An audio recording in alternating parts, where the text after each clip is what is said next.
Pernahkah Anda bertanya, bagaimana mungkin sebuah bangsa yang dibesarkan oleh baja, disiplin, dan keberanian, bangsa yang bahkan namanya menjadi simbol kekuatan, akhirnya lenyap dari panggung sejarah?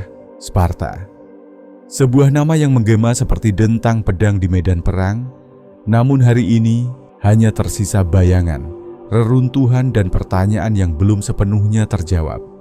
Bayangkan sebuah peradaban yang sejak lahir mengajarkan manusia untuk menaklukkan rasa takut, menundukkan ego, dan hidup sepenuhnya untuk tujuan yang lebih besar dari dirinya sendiri.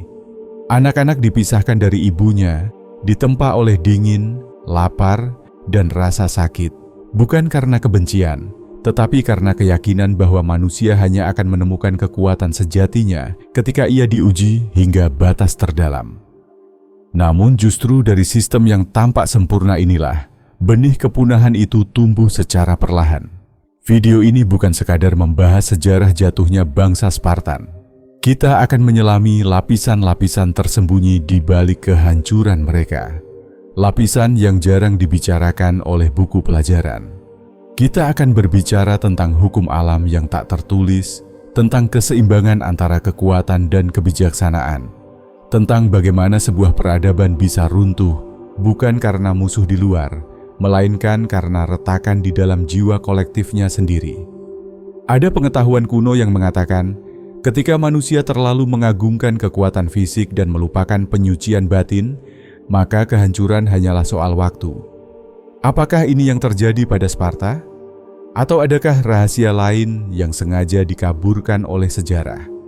Dalam perjalanan ini, kita akan menyingkap makna filosofis kepunahan Spartan, bukan sebagai kisah masa lalu semata, tetapi sebagai cermin bagi kehidupan modern kita hari ini. Karena sesungguhnya, kisah mereka bukan tentang pedang dan perisai, melainkan tentang pilihan, kesombongan, dan lupa akan hakikat manusia itu sendiri. Sebelum kita melangkah lebih jauh, pastikan Anda berlangganan channel ini, tekan like, dan bagikan video ini agar lebih banyak orang ikut membuka tabir pengetahuan yang jarang dibicarakan. Karena semakin dalam kita menggali masa lalu, semakin jelas pula arah yang sedang kita tuju di masa depan. Dan sekarang, mari kita buka lembaran pertama dari rahasia kepunahan bangsa Spartan. Untuk memahami kepunahan bangsa Spartan, kita tidak bisa hanya melihat tahun, perang, atau nama raja. Kita harus menembus lapisan yang lebih dalam, ke cara mereka memandang hidup, manusia, dan kekuasaan. Sparta bukan sekadar negara kota Yunani, ia adalah sebuah eksperimen peradaban. Sebuah laboratorium sosial yang mencoba membentuk manusia sempurna melalui disiplin ekstrem. Dalam catatan kuno seperti tulisan Plutarch dan Xenophon, Sparta digambarkan sebagai masyarakat yang menyingkirkan kemewahan demi kekuatan. Hukum Lycurgus, legislator legendaris Sparta, menjadi fondasi sistem ini. Emas dan perak dilarang, perdagangan dibatasi, seni dianggap gangguan, dan filsafat dipersempit menjadi satu tujuan, menciptakan prajurit tanpa rasa takut. Di permukaan, ini tampak seperti kesempurnaan. Namun dalam kebijaksanaan kuno, segala sesuatu yang ekstrem selalu mengundang ketidakseimbangan. Secara esoteris, Sparta adalah simbol dominasi unsur jasmani atas unsur batin. Tubuh diasah, tetapi jiwa dibiarkan kering. Mereka menguasai teknik perang, namun perlahan kehilangan kemampuan untuk beradaptasi dengan perubahan zaman. Dunia Yunani bergerak menuju diplomasi, ilmu pengetahuan, dan perdagangan, sementara Sparta tetap berdiri kaku, seperti patung batu yang menolak bergerak meski waktu terus berjalan. Ada satu ironi besar di sini. Bangsa yang begitu takut akan kelemahan justru menciptakan kelemahan paling fatal, ketergantungan mutlak pada sistem lama. Mereka menindas kaum Helot, budak yang jumlahnya jauh lebih banyak, dan hidup dalam ketakutan terus-menerus akan pemberontakan. Ketakutan ini memaksa mereka mempertahankan struktur militer sepanjang waktu, menguras energi kolektif bangsa. Filosof kuno memahami satu hukum sunyi. Kekuatan tanpa hikmah adalah awal kehancuran. Pengetahuan ini tidak ditulis sebagai hukum negara, melainkan sebagai pelajaran alam. Dan Sparta, tanpa disadari, melanggar hukum itu. Mereka menang dalam banyak pertempuran, namun kalah dalam satu hal penting: memahami hakikat perubahan. Mengapa kisah ini jarang dibahas secara mendalam? Karena sejarah sering ditulis oleh mereka yang mengagungkan kejayaan, bukan oleh mereka yang berani membedah kegagalan. Sparta dijadikan simbol heroisme, sementara pelajaran tentang kesombongan strukturalnya dikaburkan. Padahal, justru disitulah pesan terpentingnya berada. Sekarang, saya ingin berhenti sejenak dan melibatkan Anda. Tulis di kolom komentar, video ini sudah sampai ke kota mana saja? Apakah Anda menonton dari kota besar, desa terpencil, atau mungkin dari luar negeri? Komentar Anda bukan sekadar interaksi. Ia adalah bukti bahwa pengetahuan kuno ini masih hidup dan bergerak melintasi ruang dan waktu. Karena apa yang terjadi pada Sparta bukan sekadar kisah masa lalu.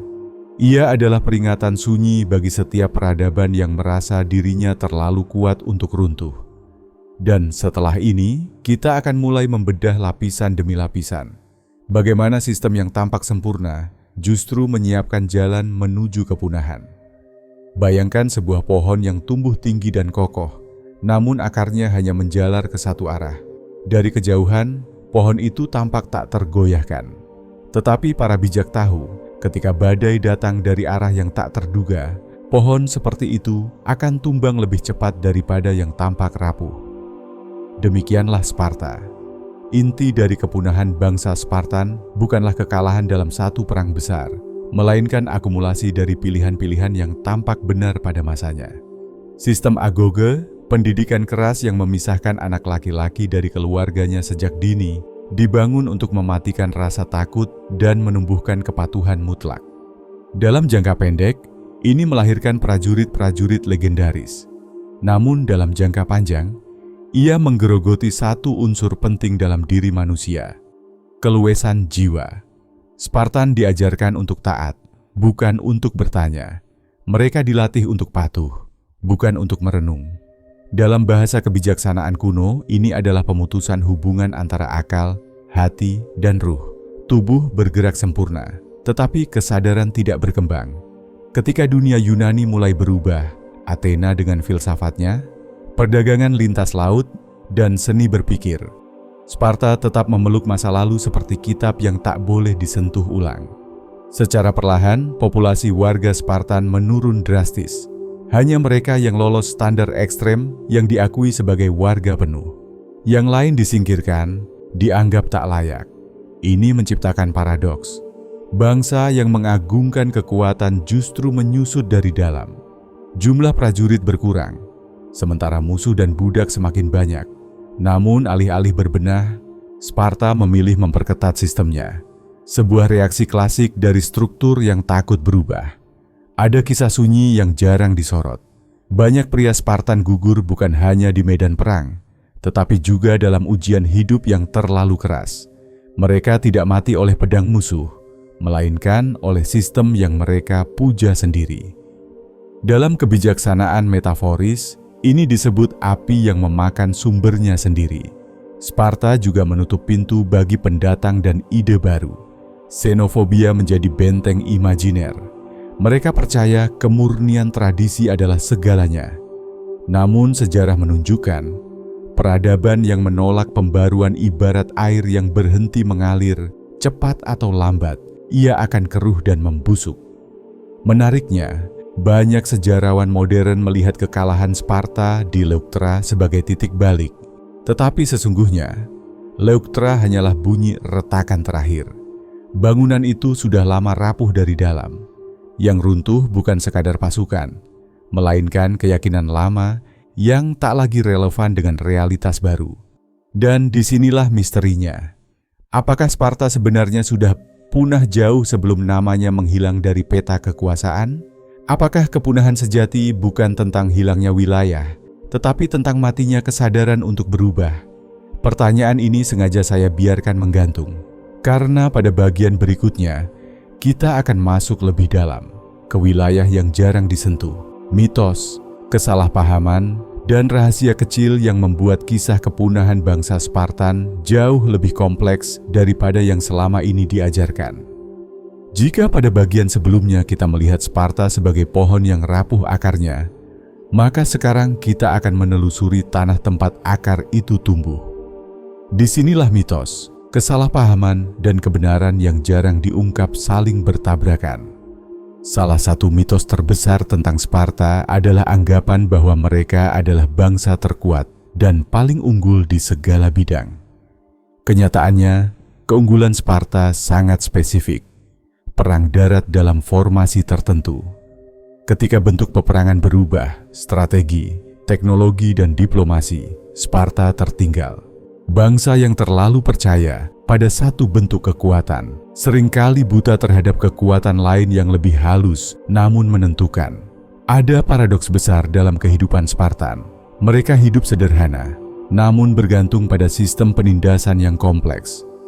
Kaum Helot, yang jumlahnya berkali-kali lipat dari warga Spartan, menjadi tulang punggung ekonomi. Secara batiniah, ini menciptakan ketegangan permanen. Setiap tahun, Sparta secara ritual menyatakan perang pada Helot, bukan untuk menyerang, tetapi agar pembunuhan terhadap mereka dianggap sah. Ini bukan sekadar kebijakan politik, ini adalah tanda ketakutan kolektif yang meresap hingga ke alam bawah sadar bangsa itu sendiri.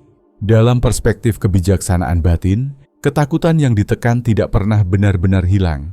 Ia menumpuk, mengeras, dan suatu hari meledak dalam bentuk kehancuran. Sparta hidup dalam kesiagaan abadi, namun kesiagaan yang lahir dari rasa takut justru menguras jiwa. Prajurit yang seharusnya menjadi penjaga stabilitas berubah menjadi tawanan sistemnya sendiri. Kesalahpahaman lain adalah anggapan bahwa disiplin ekstrem selalu melahirkan kejayaan. Disiplin tanpa belas kasih melahirkan kekerasan. Kekerasan tanpa kebijaksanaan melahirkan kehancuran. Bangsa Spartan tidak memberikan ruang bagi kelembutan, keluarga, dan refleksi batin. Anak-anak dididik untuk mengalahkan rasa empati. Padahal, empati adalah jembatan menuju pemahaman yang lebih tinggi tentang kehidupan. Fakta yang jarang dibicarakan. Banyak reformasi yang seharusnya menyelamatkan Sparta justru ditolak oleh elitnya sendiri. Ketika ada upaya membuka kewarganegaraan atau melonggarkan sistem, para penjaga tradisi melihatnya sebagai pengkhianatan. Disinilah kesombongan struktural mencapai puncaknya. Keyakinan bahwa masa lalu selalu lebih benar daripada masa depan. Secara simbolis, Sparta adalah peringatan tentang ketidakseimbangan antara lahir dan batin. Mereka kuat secara fisik, namun rapuh secara spiritual. Mereka menguasai teknik bertahan hidup, namun kehilangan makna hidup itu sendiri. Ketika kekuatan tidak lagi diiringi kebijaksanaan, maka ia berubah menjadi beban. Mungkin inilah alasan mengapa kisah kepunahan Spartan terasa sunyi. Tidak ada satu momen dramatis yang bisa dijadikan penutup. Ia memudar perlahan, seperti api yang kehabisan bahan bakar. Dan dalam keheningan itulah, pesan terdalamnya bersemayam. Namun pertanyaannya kini bergeser. Apa yang bisa kita pelajari dari kehancuran sunyi ini? Apakah kisah Sparta hanya untuk dikenang atau justru untuk diterapkan dalam kehidupan kita hari ini? Kisah kepunahan bangsa Spartan bukan sekadar dongeng sejarah. Ia adalah cermin, dan cermin tidak pernah berbohong. Jika kita berani menatapnya, kita akan melihat bayangan diri kita sendiri, kehidupan kita, dan dunia yang sedang kita bangun hari ini. Karena sesungguhnya setiap manusia berpotensi menjadi Sparta kecil dalam hidupnya, kuat di luar tetapi rapuh di dalam. Pelajaran pertama yang bisa kita terapkan adalah keseimbangan antara disiplin dan kesadaran batin. Disiplin itu penting, tanpanya hidup menjadi liar. Namun disiplin tanpa niat yang lurus hanya melahirkan kelelahan jiwa. Cobalah latihan sederhana. Setiap pagi, sebelum memulai aktivitas, duduklah dalam keheningan selama beberapa menit. Atur napas perlahan. Tanyakan pada diri sendiri, untuk apa aku menguatkan diriku hari ini? Pertanyaan ini menanamkan makna pada setiap usaha. Sesuatu yang hilang dari sistem Spartan. Pelajaran kedua adalah keberanian untuk beradaptasi. Sparta runtuh karena menolak perubahan. Dalam kehidupan modern, perubahan datang lebih cepat daripada pedang di medan perang. Latih diri Anda untuk tidak melekat berlebihan pada satu cara, satu identitas, atau satu peran. Setiap pekan, coba evaluasi satu kebiasaan lama. Apakah ia masih menumbuhkan atau justru membatasi? Melepaskan bukan tanda kelemahan, ia adalah bentuk kecerdasan batin. Pelajaran ketiga menyentuh wilayah yang lebih dalam. Mengelola rasa takut yang tersembunyi. Sparta hidup di bawah bayang-bayang ketakutan terhadap Helot. Kita pun sering hidup dalam ketakutan modern, takut gagal, takut tertinggal, takut dianggap lemah. Latihan ini sederhana namun kuat. Tuliskan 3 ketakutan terbesar Anda, lalu renungkan satu persatu tanpa menghakimi. Ketakutan yang disadari tidak lagi menguasai, ia berubah menjadi guru. Ada juga praktik keseharian yang terinspirasi dari kebijaksanaan sunyi. Menyatukan kekuatan lahir dan batin. Olahraga untuk tubuh, ilmu untuk akal, dan keheningan untuk jiwa.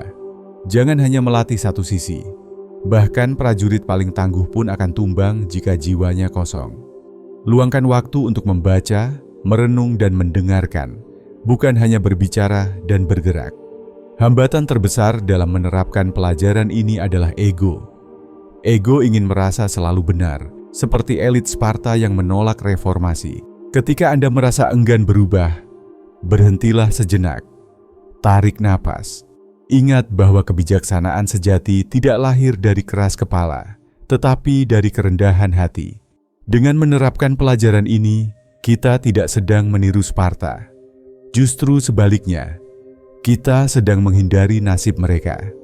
Kita belajar menjadi kuat tanpa kehilangan welas asih, disiplin tanpa kehilangan kesadaran, dan teguh tanpa menjadi kaku. Dan kini, kita sampai pada pertanyaan akhir. Jika sebuah bangsa sebesar Sparta bisa runtuh karena ketidakseimbangan, bagaimana dengan hidup kita sendiri? Pada akhirnya, kepunahan bangsa Spartan bukanlah kisah tentang kekalahan militer, bukan pula tentang hilangnya wilayah kekuasaan. Ia adalah kisah tentang sebuah peradaban yang lupa mendengarkan bisikan kebijaksanaan ketika suara kekuatan terlalu diagungkan. Sparta runtuh bukan karena mereka lemah, tetapi karena mereka terlalu yakin bahwa kekuatan saja sudah cukup. Kita telah menelusuri bagaimana sistem yang keras membentuk prajurit legendaris, namun perlahan mengikis kemanusiaan mereka sendiri. Kita melihat bagaimana ketakutan yang ditekan berubah menjadi belenggu. Bagaimana penolakan terhadap perubahan menjelma menjadi jalan sunyi menuju kepunahan.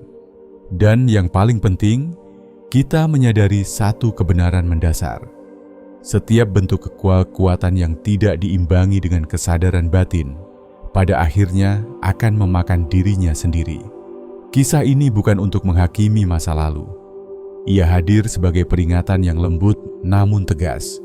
Dunia hari ini pun memuja kecepatan, dominasi, dan pencapaian lahiriah.